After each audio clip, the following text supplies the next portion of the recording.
Hi, welcome to Box on the Box Rock and Celluloid, Bot Brat for short. I'm Edward Box. So the Oscar nominations have just been announced. So I've got this out to press. Here are my predictions. The order of this is a bit strange because I'm just looking at the list on the BBC. So it's kind of gone out on that list as they've announced them. So supporting actress, we've got Emily Blunt, Oppenheimer, Danielle Brooks, The Colour Purple, America Ferrara, Barbie, Jodie Foster-Knight, and Davine Joy Randolph, The Holdovers. So the clear front runner in this is Davine Joy Randolph in The Holdovers. I haven't seen the film yet, but apparently she's excellent in it. She gives a really good performance. She's already won a lot of awards. Emily Blunt, I didn't make much of an impression in it. Danielle Brooks, haven't seen that. America Ferrara, really nice to see her nominated. That was a really good supporting performance in Barbie. Jodie Foster, if you've not seen Nyad, check it out on Netflix. The film's not brilliantly made, but the acting's great, and Jodie Foster's really good in this. I'm really pleased that she's got a nomination there. But I think I would be very comfortable myself picking Davine Joy Randolph to win for The Holdovers. A lot of love for that film. Best Supporting Actor, Sterling K. Brown, American Fiction. Robert De Niro, Killer of the Flowers Moon. Robert Downey Jr., Oppenheimer. Ryan Gosling, Barbie, and Mark Ruffalo, Poor Things. I haven't seen American Fiction, but it's got some nominations. It's supposed to be really good. So I think this is probably a strong category. De Niro's excellent in Killers of the Flower Moon. Good to see him making an effort and not doing crap. Robert Downey Jr., Oppenheimer, brilliant. Excellent that he's just like, yeah, fuck off Tony Stark. Ryan Gosling, Barbie, good to see that performance nominated. A lot of fun. I think Gosling can be a bit overrated. He's a bit cold, but he was very fun in that. Mark Ruffalo, Poor Things. You've not seen Poor Things. I saw it the other day. I was pleasantly surprised. I wasn't massive on The Favourite or Yorgos Lanthimos' other films, although they're interesting. This is an excellent film, and Mark Ruffalo is very funny in it. He kind of plays a character by way of almost Terry Thomas or Leslie Phillips. I think the clear front runner here is Downey Jr. in Oppenheimer. It's a performance that's been tipped from the moment the film dropped. I do think he's excellent in it. I do think he'd be richly deserving of it, but also it'd be a career Oscar. Obviously, as Tony Stark, he's made a lot of money for Hollywood. He's a popular star. Remember, he had a terrible drugs problem, but Hollywood didn't cancel him. He's very well liked. Downey Jr., I would think, would win this. Best Costume Design, Barbie, Killers of the Flower Moon, Napoleon, Oppenheimer, Poor Things. There's two front runners here, Barbie and Poor Things. So Barbie, if you've seen Barbie, it's got great costume design. The whole look of the film, the visual side of it's really good. Poor Things, like I said, I saw it the other day. The costume design's brilliant in it. The colour scheme, it's bonkers, but in a really good way. Difficult to pick a winner here. So I'm going to go for Poor Things. I think the costume designers would probably appreciate the sort of art aspect of that. Barbie would be my reserve on this, but it'll be one of those two, I think. Best Makeup, Golden, Maestro, Oppenheimer, Poor Things, Society of the Snow. Love Society of the Snow. Poor Things and Makeup's great, but my winner for this would be Maestro. The makeup on Bradley Cooper is outstanding, what they've done. I know there's loads of criticism about his nose, there's like bursting, but the aging makeup's, it's absolutely superb. Could be wrong, Poor Things could be a good choice there. But yeah, I'm going for Maestro. Best Adapted Screenplay, American Fiction, Barbie, Oppenheimer, Poor Things, A Zone of Interest. This is quite a tricky one. Barbie, that's weird, they're using it as an adapted screenplay because Barbie's like the doll is a source material. American Fiction might be an outside bet on this. It's got quite a few nominations, an Afro-American director, I believe, and the story sounds interesting. But Poor Things is really good. I think The Zone of Interest might do this. Martin Amis obviously died recently. The director has adapted this. So it's adapted from Martin Amis' novel. Jonathan Glazer, he of the Guinness adverts, with the horses.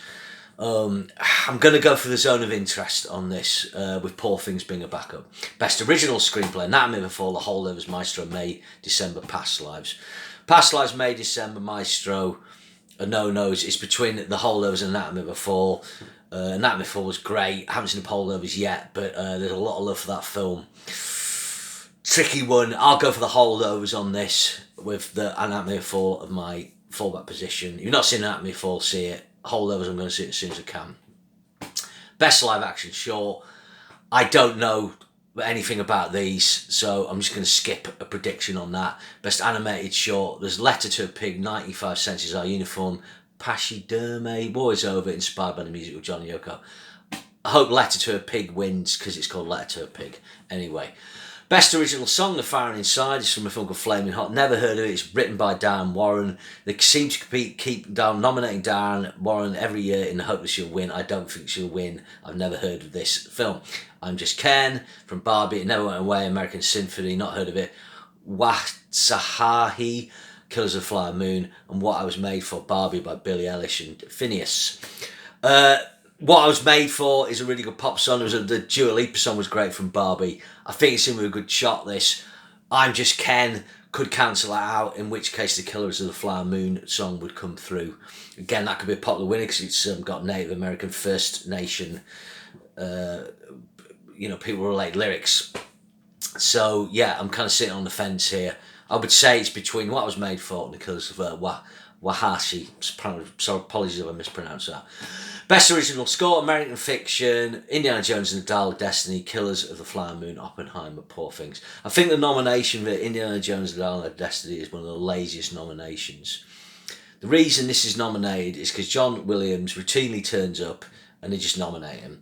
He's also said it's his last film score. I love John Williams. If someone said to me they think he's the greatest film composer of all time, I would not disagree, although I've got other favourites. But the Indiana Jones score, the film's not very good. It's a 6 out of 10 at best.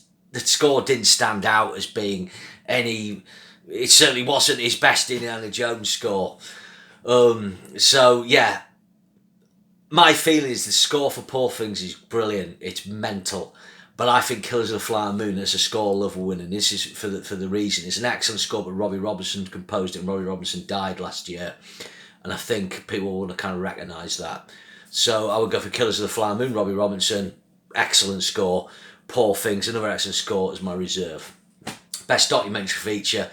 Don't know anything about this, but there's this one called 20 Days in Mariupol. It's supposed to be excellent. Obviously, Ukraine, Mariupol, very much in people's thoughts in the news still.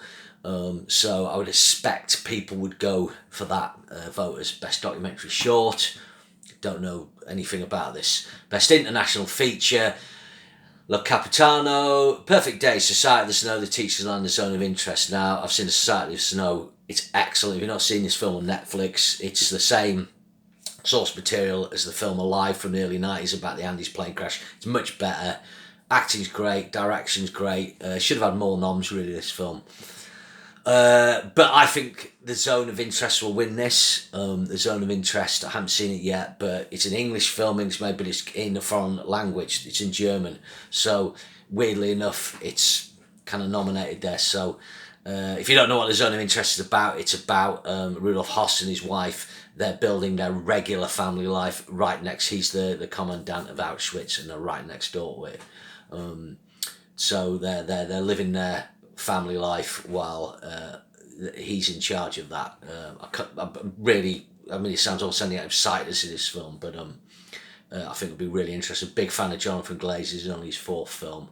If you've not seen his other work, Sexy Beast, Birth, which you don't see much with Nicole Kidman, is very good, and then the excellent Under the Skin, the Scarlett Johansson alien sci-fi film, which is amazing. Best animated feature: The Boy and the Heron, Elemental, Nimona, Robot Dreams, Spider-Man Across the Spideyverse. So I'm just looking over there. Elemental was a bit of a flop. Pixar, that won't win. It was weird, isn't it? Pixar almost routinely just had to turn up and win. Nimona, not heard of it. Robert Dreams, not heard of it, must confess. Spider-Man Across the Spideyverse has a lot of love for the animated style. I can't remember how Across the Spider-Man, the previous one, did. I think The Boy and the Heron will win. So the famous Japanese animator, forgotten his name, I know that's terrible, came out of retirement and did this. He did pretty well at the box office in America. He's hugely respected. I suspect he will win, unless they want to go Hollywood, and in which case they'll go for Spider-Man. But I'm going for The Boy and the Heron there. Spider-Man in reserve. Best production design. This is a tough one This is a tough one. Barbie, Killers of the Flower Moon, Napoleon, Oppenheimer, Poor Things. Well, Napoleon, will remove that. Napoleon is not a well-reviewed film I've seen. I don't think it's that good. It deserves its production design nomination. So you got Barbie, Killers of the Flower Moon. Killers of the Flower Moon's really good, but I don't think it'll win. Barbie's production design's amazing. It's brilliant. Oppenheimer's really good period detail. Poor Things, bonkers and brilliant. So again, it's between Barbie and Poor Things with this. Again, with the costume design, they're just brilliant pieces of work. Very difficult again to call this. So I don't know. It could be a thing where Barbie wins both of them, Poor Things wins both, or it's kind of split. So I don't know. I'll go for Barbie on this. Okay. Best sound, the creator, Maestro, Mission Impossible Dead Reckoning Part 1. Now it's just Dead Reckoning because things gone tits up. Oppenheimer, The Zone of Interest. Okay. Sound in the creator is really good. If you've not seen the creator, it's a really good sci-fi film. It only cost, well, $80 million. But it's got great special effects. So it it's taught Hollywood a bit of a lesson that you don't need to spend $200 million to make a film that looks great. In the effects department, Maestro, yeah, Dead Reckoning, typical action sound and that, really good. Maestro, yeah, clever use of music and that. Maestro, I've just watched it recently. I didn't like it. So I don't think that'll win. Not because I don't like it, but I just don't think will. This is between Oppenheimer. You'd think Oppenheimer would be a shoe-in. It's Nolan. It's about the atomic bomb. The sound design is brilliant. But The Zone of Interest uses a technique where he's placed cameras hidden and microphones around the set, the house set, so they can capture the family, the acting, the family interactions in a realistic way. Now, when Jonathan Glaze did Under the Skin, he sent Scarlett Johansson out dressed in her disguise as the alien, and you wouldn't know it was Scarlett Johansson. She had a dark wig on and didn't, but he used she went and talked to people, pulled up her van and talked to people asking directions. All that was filmed naturally, like basically just kind of tell them, look, just say this. And it's really good. It creates a really realistic soundscape. So this could be an outside bet here for sound. But my feeling is Oppenheimer will win this. And that will be not one of the signifiers, if it wins early on, that it could be going Oppenheimer's way. So, Oppenheimer will be my first choice, Zone of Interest second. Best film editing, Anatomy of a Fall, The Holdovers, Killers of the Flower Moon, Oppenheimer, Poor Things. All excellent. I haven't seen The Holdovers, obviously. Nightmare Falls, beautifully shot, excellent film. Killer Flowers Moon, too long. Yeah, a film. I think Thelma should have said to Marty, look Marty, I love you, but this film's coming in at 3 hours and 26 minutes. We could probably lop half an hour off here. I wouldn't give it to that. I like Killer's Flower Moon though, and I like his ambiguity. Oppenheimer, Poor Things. Gonna be Oppenheimer for this. Again, using the sort of timeline thing in it, the JFK conspiracy. If you've not seen Oppenheimer, I'm not giving the game away, but he kind of constructs it like a conspiracy thriller. But I think that will win. Poor Things, it's got really cool editing. Best cinematography, El Conde. Now, is that the thing that's on Netflix about what's his face, the Chilean dictator? Don't quote me. Killers of the Flower Moon, Maestro, Oppenheimer, Poor Things, the other one. Poor Things looks amazing, as does Killers of the Flower Moon, but Oppenheimer will probably win this. And again, that will be a signifier probably of it clearing up on the night. Best visual effects, the creator, Godzilla -1, Guardians of the Galaxy Volume 3, Mission Impossible, Napoleon. Mission Impossible won't win. Guardians of the Galaxy Volume 3. I mean, this is the one CGI sort of recognition of Marvel-based stuff. It's all gone wrong. But no, Guardians of the Galaxy was the one success. So I'm just leaning forward that and scratching my ankle. Guardians of the Galaxy is the one success this year for Marvel, really. But Godzilla -1 and the creator show Hollywood what they're doing wrong with these budgets of effects going over and reshoots. Godzilla -1 cost $15 million, I think. The effects are excellent. The creator cost $80 million. The effects are stupendously good, easily comparable to anything you see in Star Wars or Marvel, and at times better and more interesting. So both filmmakers showed that you can do effects-heavy films at a reduced budget. So there's a lesson there that Hollywood will recognise, because they are better. It's a tough one, this. I think they'll give it to the creator. I think they'll recognise their own. And film studios will be ringing up the guys who did the creator and the director going, how do you do this? And it's preparation is the key thing, I think. Going off what I read. Best actor, Bradley Cooper, Maestro. Richly deserved. Don't like the film. Didn't really like the character of Leonard Bernstein in it that much, but Bradley Cooper was really good in it. Easy to my heart to love. Coleman Domingo Rustin. I do not know this film. I don't know anything about it, I must confess. Paul Giamatti, The Holdovers, Cillian Wright, Oppenheimer, Jeffrey Wright, American Fiction. Great to see Jeffrey Wright getting a nomination. He got nominated for Basquiat years ago, I think. Don't quote us on that, did he? Oh, I'll have to look that up. He did get some recognition, so a long time since. I don't know if he's had a supporting acting between that, but of course he's Felix Leiter in Bond. All sorts of stuff he's in. This is a film that's going to be worth checking out, I'm sure. But this is between Cillian Murphy and Paul Giamatti. Cillian Murphy, right from the start, has been the front runner in this category. And I feel a bit bad if people start going a bit sour on his performance. He carries that whole film. This is Cillian Murphy's moment. You know, he's a really good actor. He's been in a lot of stuff, but Christopher Nolan's worked with him supporting parts. It's like, right, you are Robert J. Oppenheimer. And, you know, he's obviously got the look down, he's got the talk, he carries that film. So I think he richly deserves this. But Paul Giamatti should have been nominated for Sideways, a great American character actor in a film that's getting a lot of traction. So Giamatti could spoil the party here, but I think it will be Murphy's night. Best actress, great to see Annette Bening in Nyad. She does a large performance in this, but it's quite correct she does that, because the real Diane Nyad, as I found out, I knew nothing about Diane Nyad till I watched the film the other day. What an amazing woman.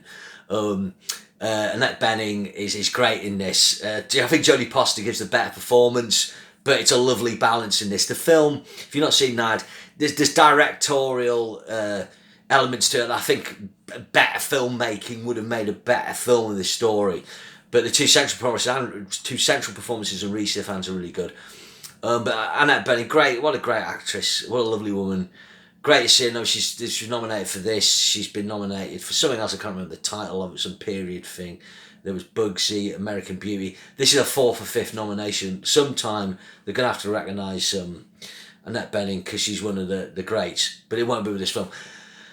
Lily Gladstone, Killers of the Flower Moon, Sandra Hull, Anatomy of Fall, Kerry Mulligan, Maestro, Emma Stone, Poor Things. Kerry Mulligan, again, I don't like the film, she's brilliant in this. She's very, very good. She has to go the gamut of aging,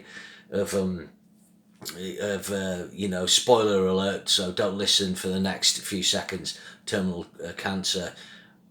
If you shut your ears off, you can listen again. Emma Stone in Poor Things. Emma Stone, I went to see the other day, someone said the critic I read, the performance is utterly fearless, and it is. She absolutely just goes all out playing this child in an adult's body. It's like a riff on Frankenstein. She's absolutely fucking brilliant in this. As is Sandra Huller. What a performance. What a great sort of subtle performance Sandra Huller gives. You know, if you pick those two performances, you know, they're totally different, but they're both brilliant, and I can't pick between them. And this is where Lily Gladstone could come through. I like Lily Gladstone's performance in Colours of the Flower Moon. She's kind of quite sort of reactive in some ways, and she's part of the ambiguity of the film. But she has won a Golden Globe. I don't want to diss on a performance, but a principal reason why she could win this is she's of Native American heritage, and this would be a big win. This would be a big moment for the, Native Americans, or some people could say First Nation people. So, but I don't think a performance is any match for Emma Stone or Sandra Huller. But it's difficult. If someone's voting, do they go for Huller? Do they go for Stone? Now, Stone's already won before, but she is Hollywood. I thought she was great in La La Land, but I didn't think it was totally an Oscar-winning performance. What that performance was an anointment performance. And what I mean by that is sometimes I like to crown young actresses, they do with Jennifer Lawrence. But what's interesting with Jennifer Lawrence, and Emma Stone, they haven't played by the rule book. They've sort of, Jennifer Lawrence has gone, oh, I'm going to make these films, like Don't Look Up, and she's gone off, she had a child, and seems to have abandoned the kind of superstar path. Emma Stone, after winning an Oscar, she could have had, you know, any number of sort of more commercial projects, but I think she's going to be working with Yorgos Lanthimos again. So it's interesting. I can't call this. This is the toughest category between those three actresses. And I think the three of them will be deserving in different ways. Best Director, and that before, Justin Triet. Again, if you've not seen the film, beautiful, subtle direction, really good, really, truly deserved. Killers of the Flower Moon, Marty. Love Marty, love the ambiguity of this. Quite interesting for Marty. I just like The Irishman, it's just that bit too long, you know. It's like, because he's got an Apple, he doesn't have to be as disciplined, but love Marty. Is this his 10th nomination as Best Director? I think it is. You know, he's only 2 off William Wyler. I could be wrong with that, it could be 9th, but I think it's his 10th. But, you know, he's 82, this could be his last film.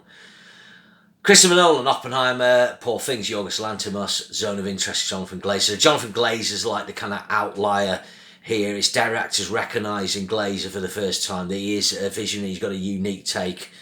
Again, haven't seen the film, really looking forward to it though, but he won't win. Yorgos, he, you know, would be an outside bet, as with Justin Triet, but Nolan will win this. Nolan was nominated for Dunkirk. I like Oppenheimer. I think it's really good. It's not my favourite Nolan film. I prefer Memento. I prefer the Prestige, which a lot of mates I've got, that is one of, if not their favourite Nolan film. Inception, what an amazing feat of direction.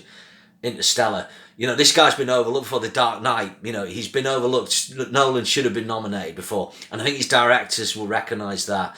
And he's done something quite extraordinary. He's made a 3-hour epic about the father of the atomic bomb, and it's nearly grossed $1 billion. It's very nearly in what I consider blockbuster territory. The shock here is no nomination for Greta Gerwig, and I would actually, it pains me to say this, but I would, although not in the Zone of Interest, I would actually not nominate Marty, and I would give Greta Gerwig the nomination. I think she's a great filmmaker, and it was a very hard thing to do Barbie, and she's just very cleverly directed, very clever approach she's taken. So that's a shock there. But I'm going for Nolan for Oppenheimer. Best Picture, American Fiction, Anatomy of a Fall, Barbie, The Hole, Killers of the Flower Moon, Maestro, Oppenheimer, Past Lives, Poor Things, Zone of Interest. Oppenheimer will win this. Oppenheimer will win Best Director, Best Picture, various tech credits, Best Supporting Actor, Best Actor. It will be the big winner on the night, and Barbie will win other things. And the Oscars are right to recognise this film. It is a really good film. There's other things I prefer, as I've said, but the reason is it's made a lot of money, and they need to award something that audiences like, and they keep giving it to, like when they gave the Best Picture to Coda, a film I've still not seen because it's on fucking Apple. You need to back your fucking shit, Hollywood, and here's an opportunity to probably back the film. Although it's not as big as something like Titanic, I can't remember the last time a Best Picture winner was like a really fucking big film. But just going through the other ones again, and then American Fiction, I haven't seen it. Anatomy of a Fall's great. Barbie, but Barbie, you know, I don't think it'll win. It's not quite sort of serious enough. The Holdovers could be an outsider on this. Killers of the Flower Moon, Maestro, no. Past Lives, I don't agree. I watched this film the other night. I didn't actually, it was 6 out of 10. Poor Things I thought was great. So, yeah, that's my sort of predictions for this. So I've kind of backed myself with a few outside bets. Let's see how it goes on the night. But I actually, as shit as Hollywood's been recently, actually a lot of really good films there. Even like the flawed films like Killers of the Flower Moon are really interesting. I still like them. Things are looking up. I think there's a lot of good films to come out. Obviously, we're still to see some of these films, but this year coming, I think there'll be some good films. It's been a long time. You know, it's time to stop this superhero shit, Hollywood. Look at what's been created here. More of that, please. Right, I'll see you again soon. Remember, share and subscribe. Thanks.